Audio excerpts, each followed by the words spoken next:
আমরা সবাই জীবনে কামনা করি। কেউ ধন সম্পত্তির কামনা করি, কেউ ভালোবাসার, কেউ বন্ধুদের, কেউ নাম খ্যাতি আদি ইত্যাদি। এগুলো লাভ করার জন্য আমরা চেষ্টা করতে থাকি, পরিশ্রম করতে থাকি, কিছু সময় পরে অর্জনও করে ফেলি। কিন্তু সবকিছু অর্জন করার কিছু সময় পরে এরা রুষ্ট হয়ে যান, আমাদের থেকে দূরে চলে যান বা আমাদের থেকে কেড়ে নেওয়া হয়। এমনটা কেন হয়? এমনটা এই কারণে হয় কারণ মানুষের একটা দুর্বলতা আছে। কোনো কিছুই অর্জন করার পরে আস্তে আস্তে সে তার মূল্য, তার গুরুত্ব ভুলে যায়, তার জন্য চেষ্টা করা ছেড়ে দেয়। আর এটাই হলো সব থেকে বড় সমস্যা। ঠিক যেমন কোনো ব্যক্তি যিনি ধন অর্জন করতে চান তার জন্য কঠিন পরিশ্রম করেন, হয়তো ধন অর্জন করেও ফেলেন, তারপর আস্তে আস্তে ওই ধনের মূল্য ভুলে যান, উচিতভাবে তা প্রয়োগ করেন না, আস্তে আস্তে তার ধন তার সঙ্গ ত্যাগ করে দেয়, সমস্ত পরিশ্রম ব্যর্থ হয়ে যায়। সেই জন্য মনে রাখবেন, এই সংসারে কিছু অর্জন করা অত্যন্ত কঠিন ব্যাপার, কিন্তু তার থেকেও বেশি কঠিন হলো সেটা নিজের সাথে ধরে রাখা। তাই জীবনে যখনই আপনি কিছু অর্জন করবেন তার গুরুত্বটা বুঝুন, আর তারপরে সময় সময় তার মূল্য নিজেকে স্মরণ করাতে থাকুন। কৃতজ্ঞ থাকুন যে আপনার পরিশ্রম আপনাকে এই ফল দান করেছে, আর চিরকাল পরিশ্রম করুন, তবেই আপনি যেটা লাভ করেছেন সেটা আপনার কাছে থেকে যাবে। আসুন আর আমার সাথে ভালোবেসে বলুন, রাধা রাধা। এই সংসারে আপনার সব থেকে বড় বন্ধু কে? কেউ বলবেন ছোটবেলার বন্ধুরা, কেউ বলবেন মাতা পিতা, কেউ বলবেন ঈশ্বর। এবারে বলুন যে এই সংসারে আপনার সব থেকে বড় শত্রু কে? কেউ বলবে আপনার বিরোধী, সেই ব্যক্তি যে আপনাকে হিংসে করে, বা আপনার নিজের অহংকার, আপনার কুকর্ম। আমি বলবো যে এই সংসারে আপনার সব থেকে বড় বন্ধু হলো আপনার নিজের মন। এই চঞ্চল মনকে যদি আপনি নিয়ন্ত্রণ করতে শিখতে পারেন, তাহলে এর থেকে বড় বন্ধু এই সংসারে আপনি কোথাও পাবেন না। সেখানেই যদি এই মন আপনাকে বশ করে ফেলে, তাহলে সংসারে এর থেকে বড় শত্রুও আপনি কোথাও পাবেন না। সেই জন্য এই সংসারকে নিয়ন্ত্রণ করার চেষ্টা ত্যাগ করুন। প্রথমে এই মনকে নিয়ন্ত্রণ করতে শিখে যান, তাহলে এই জীবন নিজে থেকেই সাফল্যের পথে অগ্রসর হবে। আর তখন এই মন প্রসন্ন হয়ে বলবে, রাধা রাধা। এই সংসারে যদি আপনি শুভ কিছু অর্জন করতে চান, তাহলে দুটি পথ আছে। প্রথম হলো ধর্ম, আর দ্বিতীয় হলো কর্ম। কিছু ব্যক্তি এমন কথাও বলেন যে আমরা তো ধর্মের পথেই অগ্রসর ছিলাম, আমরা তো লক্ষ্য প্রাপ্ত করতে পারলাম না, বরং আমাদের নিন্দা হলো। এবার এরকমটা ঠিক কেন হয়? এরকম এই কারণে হয় কারণ দেখতে গেলে ধর্ম সবসময় আমাদের এমন পথ দেখায় যেটা আমাদের একটা শুভ লক্ষ্য প্রাপ্তিতে সাহায্য করে, কিন্তু সেই লক্ষ্যে আমাদের পৌঁছতে হবে নিজেদের কর্ম দ্বারা। যদি আপনি ধর্মের পথে অগ্রসর হয়ে থাকেন, তাহলে আপনাকে কর্মও করতে হবে। যদি ধর্মের পথে চলেন কিন্তু কর্ম না করেন, তাহলে লক্ষ্য প্রাপ্তি হবে না। ঠিক সেইভাবেই যদি আপনি কর্ম করতে থাকেন কিন্তু ধর্মের পথে না চলেন, তাও লক্ষ্য প্রাপ্তি হবে না। মনে রাখবেন যে ধর্ম এবং কর্ম হলো একটি মুদ্রার দুই পিঠের সমান। এদের নিজের জীবনে আত্মসাৎ করুন এবং অগ্রসর হন। এই সংসারের প্রত্যেক লক্ষ্য আপনার হবে। আসুন আমার সাথে ভালোবেসে বলুন, রাধা রাধা। প্রত্যেক মানুষ জীবনযাপন করেন, কিন্তু প্রত্যেক মানুষ বেঁচে থাকার রসদ জোগাড় করতে পারেন না। তাহলে কি করা যায়? জীবনের রসদ কিভাবে জোগাড় করা যায়? কিভাবে আমাদের চেষ্টা করে যাওয়া উচিত? আমাদের কি করা উচিত? কিছু কাজ আছে যেগুলো আপনাদের করতে হবে। সর্বপ্রথম, জীবনে যখনই কোনো সমস্যা আসবে, তখন নিরপেক্ষভাবে তার সম্মুখীন হন। তা সে যে সমস্যাই হোক, সেটা সমাধান করার জন্য আপনাকে শুভ পথ নির্বাচন করতেই হবে। তারপরে যদি আপনার হাতে কখনো ক্ষমতা আসে, সেই মুহূর্তে আরো বেশি বিনম্র থাকতে হবে। আপনি ধন অর্জন করলে তখন অহংকার জাগ্রত হতে দিলে চলবে না। আপনি যদি শক্তিশালী হয়ে ওঠেন, তাও অহংকার জাগ্রত হলে চলবে না। জীবনে যখনই ক্রোধ হবে, তখন নিজেকে নিয়ন্ত্রণ করুন আর ভেবে দেখুন যে যদি এই মুহূর্তে আপনি ক্রোধ দেখান, তাহলে তার পরিণাম কি হবে। এর ফলে কি কিছু শুভ ঘটনা ঘটবে নাকি অশুভ কিছু ঘটবে। শুধু এই কটা কাজ নিজেদের জীবনে আত্মসাৎ করুন, জীবন যাপন অত্যন্ত সহজ হয়ে যাবে। আসুন আমার সাথে ভালোবেসে বলুন, রাধা রাধা। ক্রোধ এ হলো এই সংসারের সব থেকে ঘাতক আবেগ। এই আবেগ আগুনের সমান। যদি কোনো ব্যক্তির মনে জাগ্রত হয়, তাহলে সামনের ব্যক্তিকে ভস্ম করার আগে সেই আগুন সেই ক্রুদ্ধ ব্যক্তিকেই ভস্ম করে দেয়। সেই জন্য এই ক্রোধকে নিজের থেকে দূরে রাখা অত্যন্ত আবশ্যক।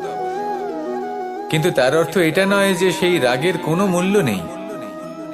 আগে হ্যাঁ, কখনো কখনো জীবনে এই ক্রোধের বহিঃপ্রকাশ অত্যন্ত প্রয়োজনীয়।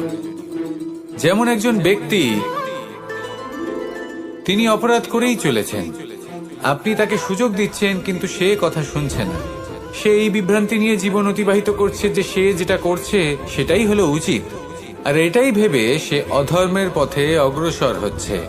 এমন একটা সময় ক্রোধের বহিঃপ্রকাশ অত্যন্ত প্রয়োজনীয়। যেমন শ্রীরাম ক্রুদ্ধ হয়েছিলেন, উনি অগ্নিবাণ সাধন করেছিলেন সাগরের প্রতি, কারণ সাগর নিজের অহংকারে মত্ত হয়ে কিছুতেই শ্রীরামকে লঙ্কা পর্যন্ত পৌঁছানোর পথ খুঁজে দিচ্ছিল না। যখন শ্রীরাম ক্রুদ্ধ হলেন, তখন সাগর ওনাকে পথ দেখালো। ক্রোধ প্রকাশ করুন, কিন্তু উচিত সময়, উচিত পরিস্থিতিতে, উচিত মাত্রাতে। আর কখনোই এই ক্রোধের আবেগ যেন আপনাকে নিয়ন্ত্রণ না করতে পারে। আসুন আমার সাথে ভালোবেসে বলুন, রাধা রাধা। সব থেকে শক্তিশালী শব্দ হলো নীরবতা এবং প্রসন্নতা। এই দুটি সব থেকে বেশি কঠিনও। এবার আপনি বলবেন, এতে কঠিনের কি আছে? না, ক্ষেত্র বিশেষে নিজে নীরব থাকা হলো অত্যন্ত কঠিন। আর তার থেকেও বেশি কঠিন হলো বিকট পরিস্থিতিতে নিজেকে প্রসন্ন রাখা। কিন্তু যদি আপনি এটা শিখে যান, তাহলে এই নীরবতাই আপনাকে জীবনে অনেক বড় বড় সমস্যার হাত থেকে বাঁচাবে। এই প্রসন্নতা আপনাকে বিকটতর পরিস্থিতি থেকে বেরিয়ে আসতে শক্তি যোগাবে। তাই এই গুণ আত্মসাৎ করুন আর আমার সাথে ভালোবেসে বলুন, রাধা রাধা। গীতা আর আমি চিরকাল বলা হয়, কর্ম করো, কর্ম করতে থাকো। কিন্তু শুধুমাত্র কর্ম করাটাই পর্যাপ্ত নয়। কর্ম কিভাবে করা হচ্ছে, কোন দিশায় করা হচ্ছে, সেটা বুঝতে পারাটাও অত্যন্ত আবশ্যক। ভাগ্যের ভরসায় থাকবেন না। ভাগ্যের দ্বার যদি বন্ধ থাকে, তাহলে নিজের কর্ম দ্বারা আপনি সেই দ্বার খুলে দিতে পারেন। এবার আপনার পথে যদি কোনো বড় পাহাড় চলে আসে, তাহলে আপনি কি করবেন? ভাগ্যের ভরসায় বসে থেকে হাহাকার করলে তো হবে না। ভাববেন যে আমার ভাগ্যে এটা লেখা আছে, তাই এই সমস্যা নিজে থেকেই পথ থেকে সরে যাবে। না, আপনাকে কর্ম করতে হবে। নিজের কর্মের দ্বারা এমন কোলাহলের সৃষ্টি করুন যাতে ভাগ্য নিজেই আপনার জন্য সেই দ্বার খুলে দেয়।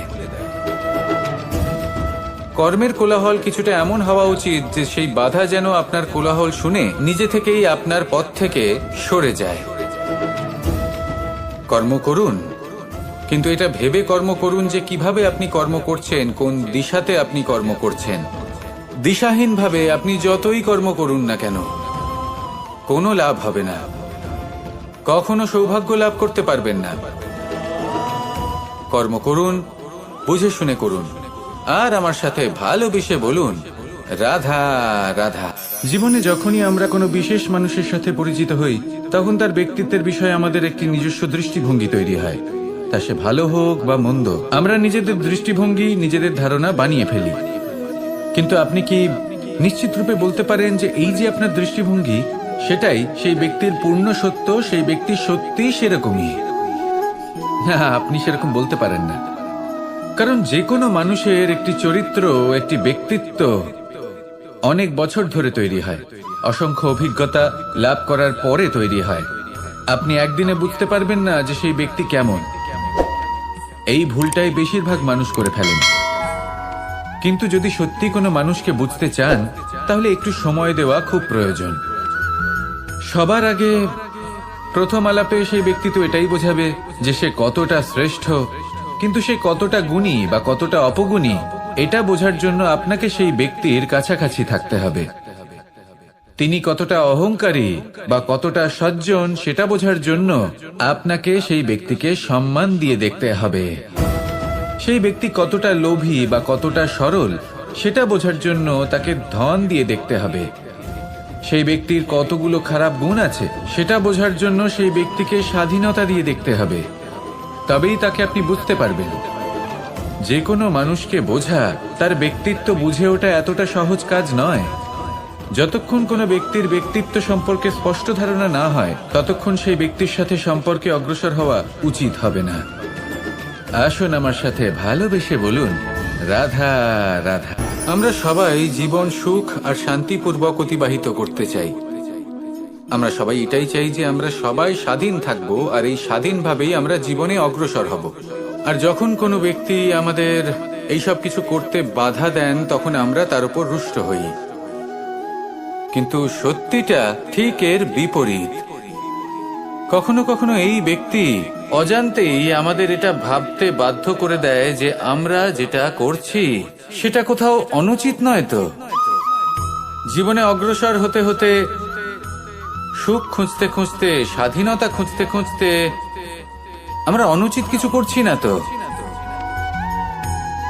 এটা বোঝা অত্যন্ত প্রয়োজনীয়। আর এটাই আমরা বুঝবো একটা উদাহরণ দ্বারা।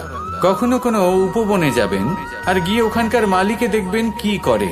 কিছু সময় অন্তর ও ঘাস আর আগাছা কেটে পরিষ্কার করে। আর এরকমটা কেন করে? সে নিজেই তা রোপণ করে, নিজেই পরিশ্রম করে, আর তারপর নিজের পরিশ্রমকে কেটে ফেলার কি অর্থ হতে পারে? এরকমটা সে কেন করে? এরকম সে করে যাতে ঘাস এবং চারা সবাইকে নিয়ন্ত্রণে রাখতে পারে, আর সেই উপবনকে সে সুন্দর এবং মনোগ্রাহী করে রাখতে পারে। এটাই হলো ওর উদ্দেশ্য।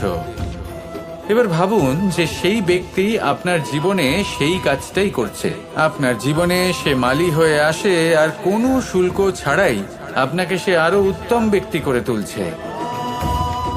তাই মনে মনে ওনার প্রতি কৃতজ্ঞ থাকুন, আর আমার সাথে ভালোবেসে বলুন, রাধা রাধা। আমাদের জীবন হলো একটি যাত্রাপথ, একটি প্রতিযোগিতা। আর এই প্রতিযোগিতায় এগিয়ে থাকার জন্য, জয়লাভ করার জন্য আমরা সবাই কোনো না কোনো সাহায্য খুঁজি। কেউ ঈশ্বরের শরণে যান, কেউ গুরুর কাছে যান, কেউ মাতা পিতার কাছে যান, আবার কেউ যোগ্য বন্ধু নির্বাচন করে নেন। আর হ্যাঁ, এনারা সবাই আপনাকে জীবনে অগ্রসর হওয়ার পথে সাহায্য করতে পারেন। কিন্তু এমন একজন ব্যক্তি আছেন এই সংসারে, যিনি এই সংসারে আপনাকে সবার আগে নিয়ে যেতে পারেন। আর সেই ব্যক্তি হলেন স্বয়ং আপনি, আর কেউ নয়। অর্থাৎ আপনি যদি চেষ্টা করেন, পরিশ্রম করেন, তাহলে আপনার বন্ধু, আপনার বান্ধব, আপনার পরিবার, আপনার গুরু আপনাকে সাহায্য করতে পারে, আপনাকে আরো অনেক বেশি প্রদান করতে পারে। কিন্তু যদি আপনার চেতনাই না থাকে, তাহলে কেউ আপনাকে এগিয়ে নিয়ে যেতে পারবে না। যেমন ছোট্ট একটা বালক যে সবেমাত্র হাঁটতে শিখছে, প্রথমে সে হামাগুড়ি দিয়ে চলতে চেষ্টা করে। তার মাতা পিতা তাকে দেখে খুব আনন্দ পান, তাকে উৎসাহও দেন। সেই ছোট বালক দাঁড়াতে চেষ্টা করে, হাঁটতে চেষ্টা করে, আবার পড়ে যায়, আবার উঠে দাঁড়ায়, আবার চেষ্টা করে, আবার পড়ে যায়। আর ভবিষ্যতে গিয়ে সে হাঁটতেও শিখে যায়, আবার দৌড়তেও শিখে যায়। এই সংসারে আপনি যে কর্মই করতে চান না কেন, যে স্বপ্নই আপনি পূর্ণ করতে চান না কেন, সেটা আরম্ভ হবে আপনাকে দিয়ে, আপনার কর্ম দ্বারা। তাই কর্ম করতে শুরু করুন। বাইরে থেকে সাহায্য পেতেই পারেন, তার সদ্ব্যবহার করুন, আর আমার সাথে ভালোবেসে বলুন, রাধা রাধা। জ্ঞান। এই সংসারের, এই জীবনের আধার হলো জ্ঞান। আমরা সবাই জ্ঞান লাভ করতে চাই, সামনে অগ্রসর হতে চাই, কারণ আমাদের লক্ষ্য পূরণ করাই হোক, আমাদের পথ খোঁজাই হোক, বা যে কোনো কাজ হোক, এই জ্ঞান আমাদের সাহায্য করে। এই জ্ঞান অত্যন্ত আবশ্যক, কিন্তু অনেক মানুষ এটা বুঝতেই পারেন না যে জ্ঞান কিভাবে অর্জন করা যেতে পারে, কিভাবে এই জ্ঞান লাভ করা সম্ভব হতে পারে, কি কর্ম করতে হবে, কোনটা ভাবতে হবে। ওনারা না রীতি জানেন না নীতি জানেন, সেই জন্য ওনাদের জীবনে জ্ঞান আসে না, তাই দুঃখী হয়ে পড়েন। আর এখানে বলি, দুঃখ পাওয়ার কোনো কারণ নেই। আপনার জীবনে জ্ঞান আসেনি, এটা কোনো লজ্জার বিষয় নয়। লজ্জার বিষয় হলো এটা যে জ্ঞান লাভের জন্য আপনি প্রস্তুতি নন, আপনি তৎপর নন, আপনি চেষ্টাই করছেন না। অজ্ঞানী হওয়া কোনো খারাপ বিষয় নয়, কিন্তু জ্ঞান লাভের পিপাসা না থাকা, এটা হলো সবথেকে বড় দোষ। তাই সবসময় জ্ঞান লাভের জন্য প্রস্তুত থাকুন আর চেষ্টা করতে থাকুন। আসলে নির্বাচনটা আপনাকে করতে হবে যে আপনি অজ্ঞানী থেকে জ্ঞানী হয়ে উঠতে চান, নাকি জ্ঞানী থেকে আবার অজ্ঞানী হয়ে উঠতে চান। আসুন আমার সাথে ভালোবেসে বলুন, রাধা রাধা। আমাদের জীবন হলো একটি যাত্রাপথ, একটি প্রতিযোগিতা। আর এই প্রতিযোগিতায় এগিয়ে থাকার জন্য, জয়লাভ করার জন্য আমরা সবাই কোনো না কোনো সাহায্য খুঁজি। কেউ ঈশ্বরের শরণে যান, কেউ গুরুর কাছে যান, কেউ মাতা পিতার কাছে যান, আবার কেউ যোগ্য বন্ধু নির্বাচন করে নেন। আর হ্যাঁ, এনারা সবাই আপনাকে জীবনে অগ্রসর হওয়ার পথে সাহায্য করতে পারেন। কিন্তু এমন একজন ব্যক্তি আছেন এই সংসারে, যিনি এই সংসারে আপনাকে সবার আগে নিয়ে যেতে পারেন। আর সেই ব্যক্তি হলেন স্বয়ং আপনি, আর কেউ নয়। অর্থাৎ আপনি যদি চেষ্টা করেন, পরিশ্রম করেন, তাহলে আপনার বন্ধু, আপনার বান্ধব, আপনার পরিবার, আপনার গুরু আপনাকে সাহায্য করতে পারে, আপনাকে আরো অনেক বেশি প্রদান করতে পারে। কিন্তু যদি আপনার চেতনাই না থাকে, তাহলে কেউ আপনাকে এগিয়ে নিয়ে যেতে পারবে না। যেমন ছোট্ট একটা বালক যে সবেমাত্র হাঁটতে শিখছে, প্রথমে সে হামাগুড়ি দিয়ে চলতে চেষ্টা করে। তার মাতা পিতা তাকে দেখে খুব আনন্দ পান, তাকে উৎসাহও দেন।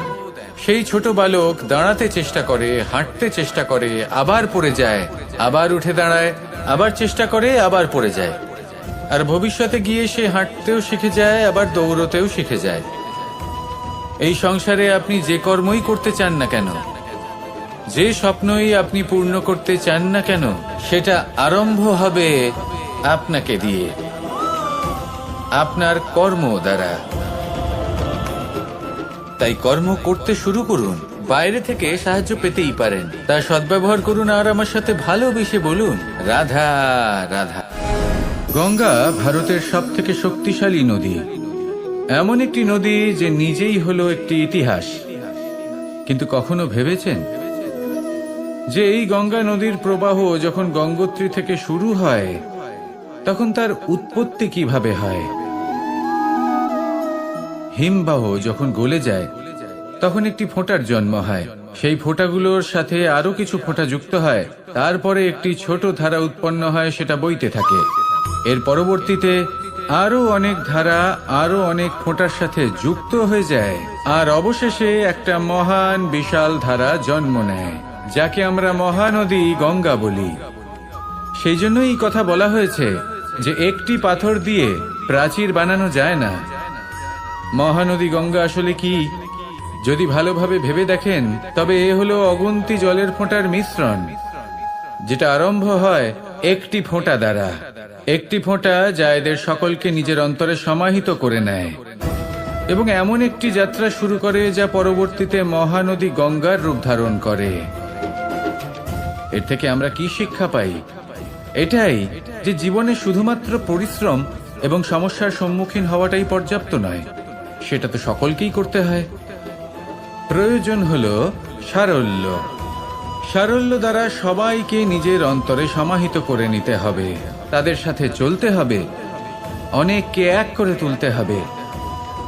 এই প্রবৃত্তি যদি আপনি নিজের অন্তরে জাগ্রত করেন, তাহলে আপনিও গঙ্গার মতো মহান হয়ে উঠবেন। আসুন আমার সাথে ভালোবেসে বলুন, রাধা রাধা। যখনই আমরা মহাদেবের কথা স্মরণ করি বা ওনাকে পুজো করি, তখন আমরা বলে থাকি হর হর মহাদেব। কিন্তু এই গৌরব আরেকজন দেবীও লাভ করেছেন, দেবী গঙ্গা।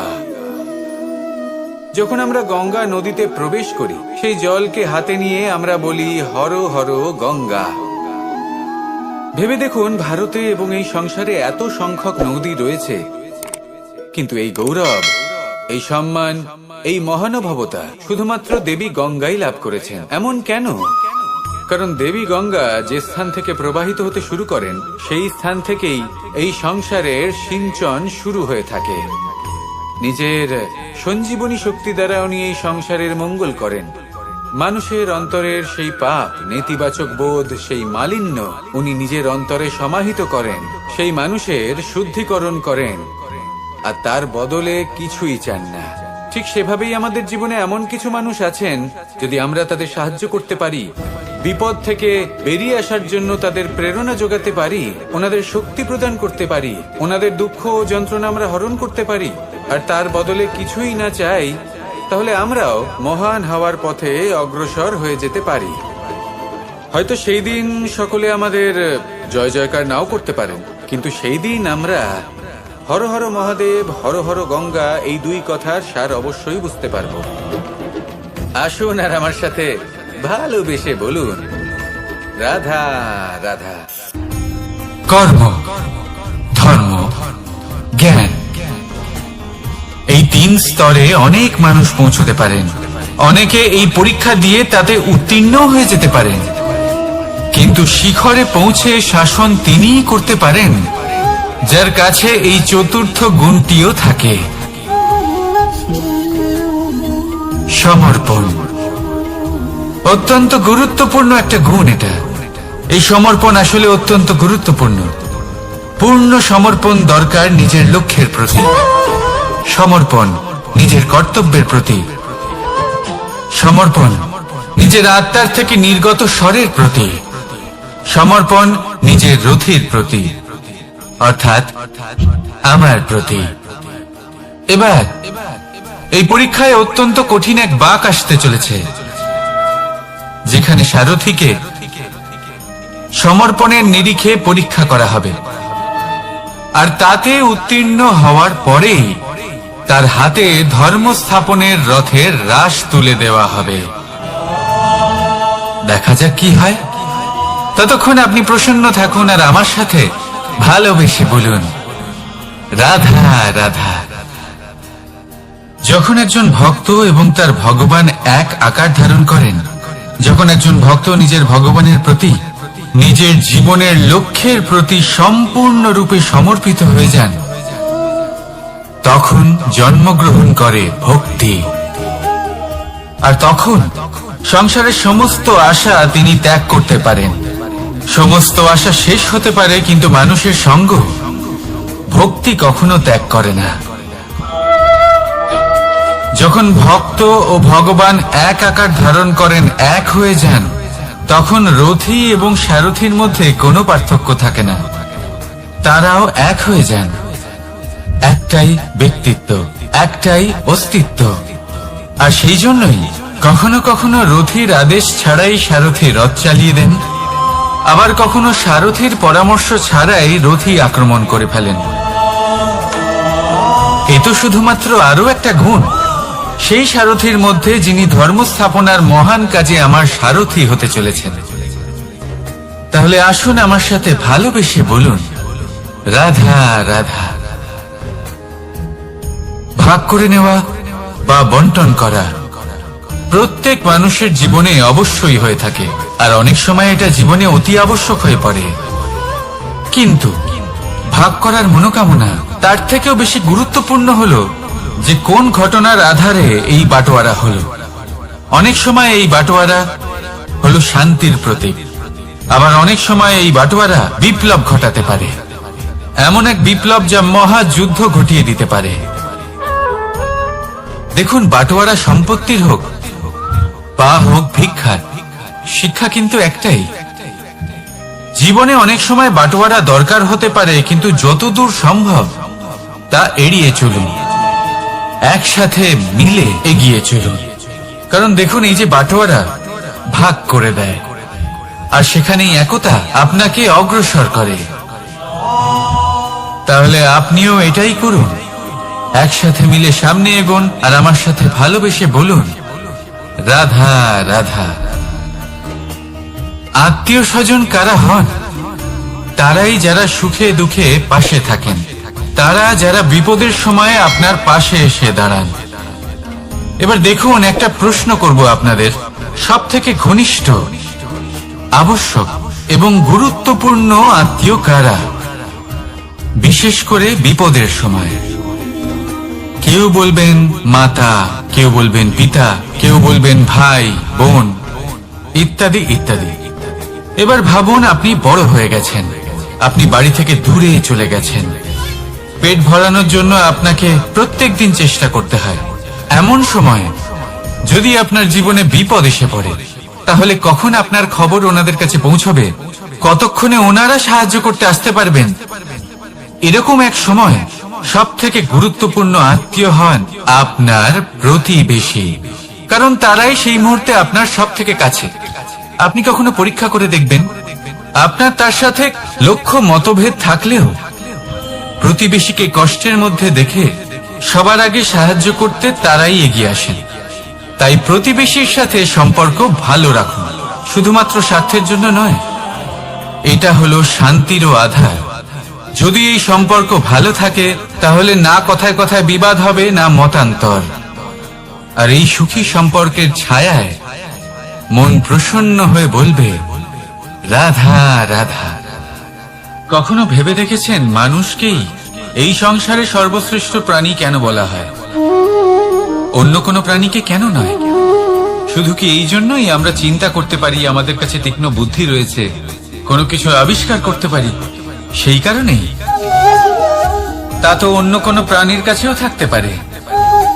এমন কিছু পশুও রয়েছে যাদের কাছে তীক্ষ্ণ বুদ্ধি আছে। তাহলে মানুষ কেন? কারণ মানুষের কাছে এমন কিছু রয়েছে যা অন্য প্রাণীর কাছে নেই, মানবতা। মানবতা যা সর্বপ্রথম এগিয়ে যেতে চাইলেও যদি পথে কেউ ধাক্কা খেয়ে পড়ে যায়, তাকে আগলে রাখতেও জানে। মনে রাখবেন, আপনার সব থেকে বড় পরিচয় আপনার নাম, আপনার সম্পত্তি বা আপনার ধর্ম নয়।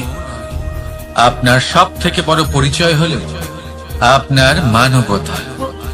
তাহলে সময় এলে পরে নিজের মানবতার পরিচয় দিন, অন্য মানুষকে সাহায্য করুন, অন্য প্রাণীকে সাহায্য করুন। একা একা পথ চলা হলো পশুদের প্রবৃত্তি। মানুষ হলেন তিনি যিনি অন্যের জন্য প্রাণও দিতে পারেন। মানুষ হলেন তিনি যিনি অন্য মানুষের প্রাণ বাঁচান। সেই মানবতাকে জাগিয়ে তুলুন, আর এই জীবন বাঁচতে শুরু করুন। আর হ্যাঁ, আমার সাথে ভালোবেসে বলুন, রাধা রাধা। এই সংসারে মাতা পিতা তার সন্তানকে সব থেকে বড় উপহার কি দিতে পারে? বৈভব,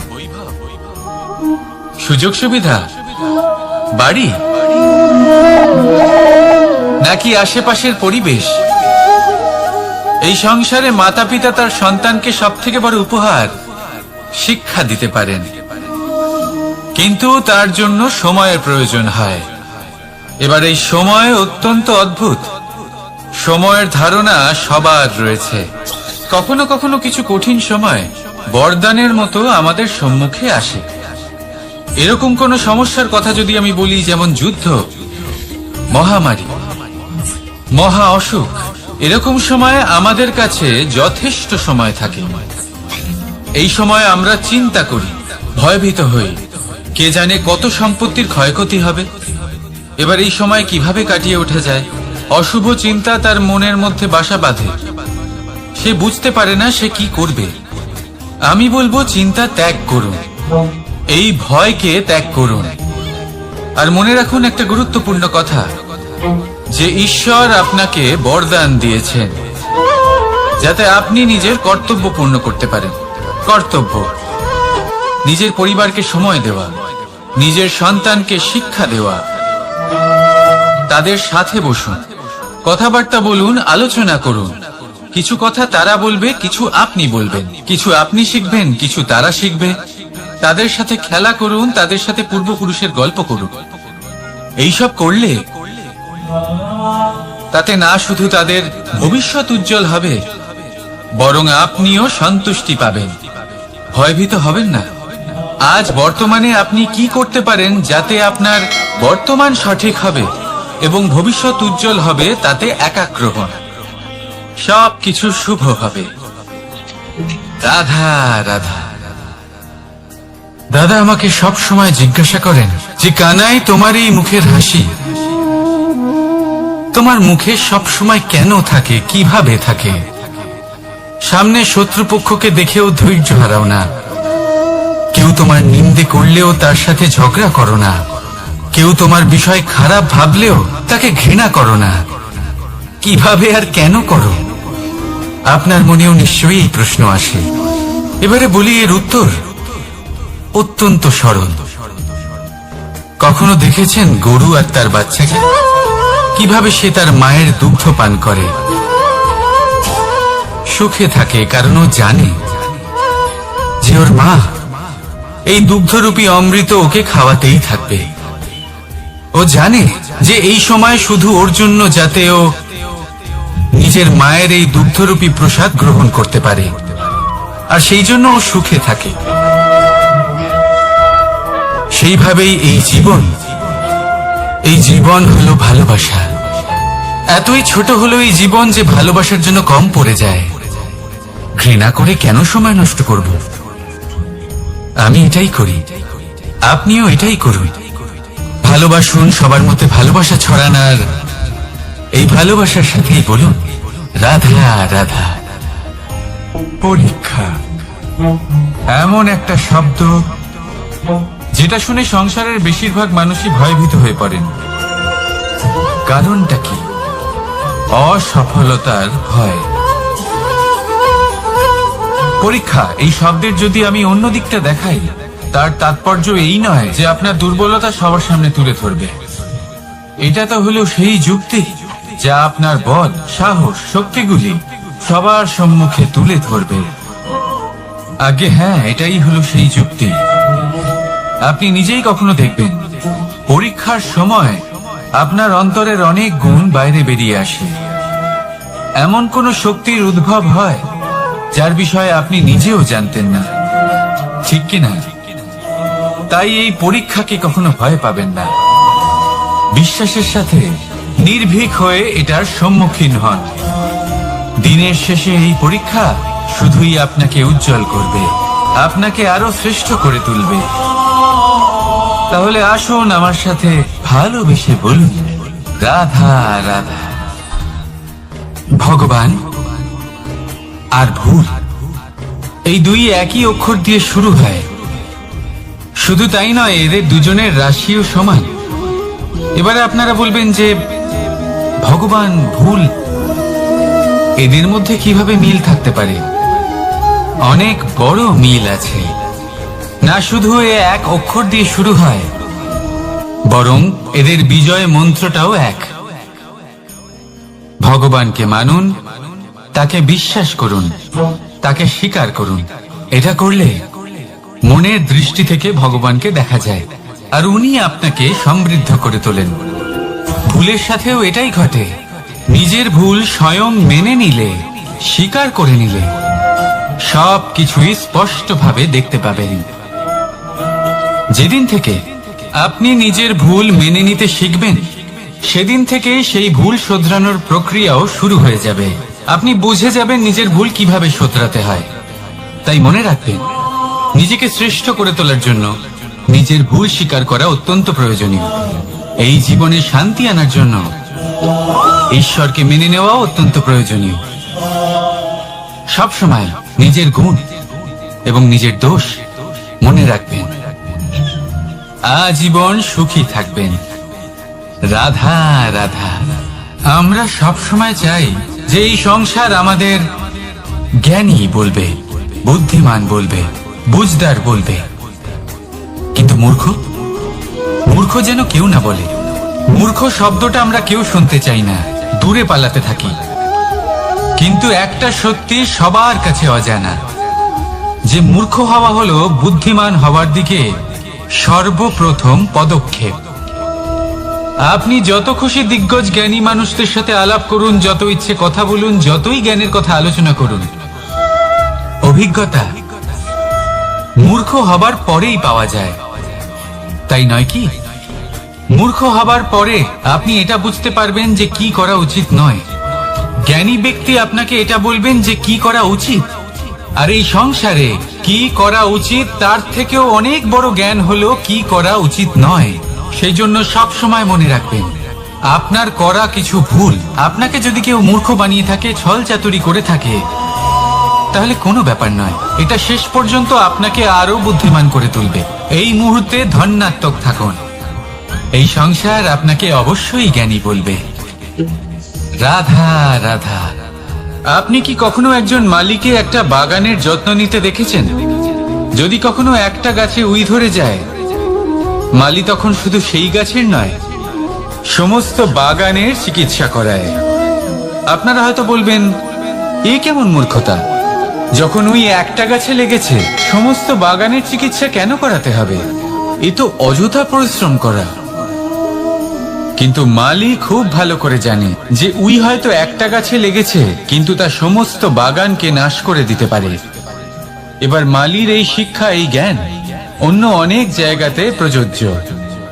এই সংসারে আমরা শুধুমাত্র নিজের পরিবারের কথাই চিন্তা করি, তাদের যত্ন নিই, চেষ্টা করি যেন তারা ভালো থাকেন, সুখে থাকেন। আর সেই সময় এই সমাজের কিছু বিরোধী মনোভাব এই সমাজকে গ্রাস করে ফেলে, এই সমাজকে নষ্ট করে ফেলে। কিন্তু আমাদের নজর শুধু আমাদের পরিবারে থাকে।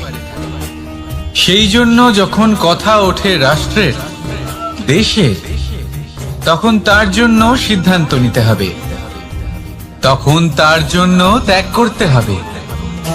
আর মনে রাখবেন, যে সমস্যায় আসুক তার সমাধান পূর্ণরূপে বাঞ্ছনীয়।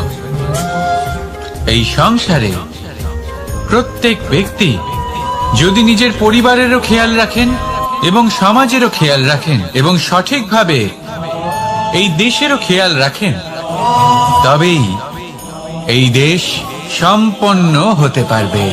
তাহলে আপনিও সেই প্রয়াস করুন আর আমার সাথে ভালোবেসে বলুন, রাধা রাধা। কথায় বলা হয়, জীবনে ভালোবাসাই হলো সুখের মূল। এটা সত্য। এবার প্রশ্ন হলো এটাই যে এই ভালোবাসা কার সাথে করা উচিত। যদি আপনি কিছুক্ষণের জন্য সুখ পেতে চান, তাহলে ভালোবাসুন নিজের রুচি মতো। যদি আপনি কিছুদিনের জন্য সুখ পেতে চান, ভালোবাসুন নিজের বন্ধুদের।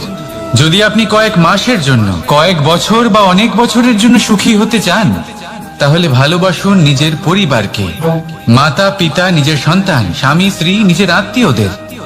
কিন্তু যদি আপনি চিরকালের জন্য সুখী হতে চান, তাহলে ভালোবাসতে হবে শুধু নিজের কর্মগুলিকে। কারণ সম্পর্ক যেমনই হোক না কেন, কখনো না কখনো ভেঙে যাবেই। এই সংসার হলো এমনই যে যাদের সঙ্গ আমরা পাই, তাদের সঙ্গ একদিন ত্যাগ করতে হয়। শুধু কর্মই হলো এমন এক সঙ্গ যা কখনো আপনাকে ত্যাগ করবে না। আপনার মৃত্যুর পরেও এই কর্ম আপনাকে বাঁচিয়ে রাখবে। তাই সবসময় মনে রাখবেন, এই কর্ম ধর্ম মনে করে পালন করা উচিত। জীবনের শেষ মুহূর্ত পর্যন্ত কর্মকে ভালোবাসুন, জীবনের শেষ মুহূর্ত পর্যন্ত সুখে থাকবেন। আর আমি তো সবসময় বলি, শুধু কর্ম করতে থাকো, ফলের চিন্তা করো না। তাহলে আসুন আর আমার সাথে ভালোবেসে বলুন, রাধা রাধা। দ্বিধাবোধ। অনেক সময় আমরা জীবনে সেই বাঁকে এসে পৌঁছই যেখানে আমরা বুঝতেই পারি না যে এবার কোন দিক নির্বাচন করা উচিত। কখনো এদিকে যাওয়া উচিত মনে হয়, কখনো ওদিকে যাওয়া উচিত মনে হয়, কখনো দুদিকেই যাওয়া প্রয়োজনীয় বলে মনে হয়, কিন্তু তা তো সম্ভব নয়। কখনো কখনো এটা মনে হয় যে এখানেই থেমে যাওয়া ভালো, কোথাও না যাওয়াই শ্রেয়। এবার একেই তো দ্বিধাবোধ বলে। সংসারে এমন কোনো দ্বিধা নেই যার সমাধান সম্ভব নয়। এই দ্বিধাবোধ স্বাভাবিক, আর আপনার এই দ্বিধাকে আমি একটু সরল করে দিই। দ্বিধাগ্রস্ত হয়ে নির্বাচন করলে তখন এটা মাথায় নিয়ে করবেন যে আপনার এই নির্বাচনের ফলে এই সংসারের ওপর, এই সমাজের ওপর কি প্রভাব পড়তে পারে। নিজের লাভ ক্ষতির বিষয়ে ভাবা ছেড়ে দিন আর কর্ম করুন সংসারের মঙ্গলের জন্য, আগামী প্রজন্মের মঙ্গলের জন্য। ভাবুন আপনার এই নির্বাচনের জন্য কিভাবে তাদের জীবনের উদ্ধার সম্ভব। কারণ এই ভাবনাই হলো উচিত ভাবনা। কারণ অনেক সময় ওষুধ একটু কড়া মনে হতেই পারে, কিন্তু এই ওষুধই তো রোগ মুক্তি ঘটায়। সেইভাবে আপনাকেও এই দ্বিধার মুহূর্তে কঠিন নির্বাচন করতে হতে পারে। এই কঠিন নির্বাচন জীবনে কঠিন পরিস্থিতিও আনতে পারে, কিন্তু যদি এই নির্বাচন ধর্মসঙ্গত হয়, যদি এর দ্বারা সংসারের মঙ্গল হয়, তাহলে এই নির্বাচনই হলো সঠিক নির্বাচন। আসুন আমার সাথে ভালোবেসে বলুন রাধা রাধা।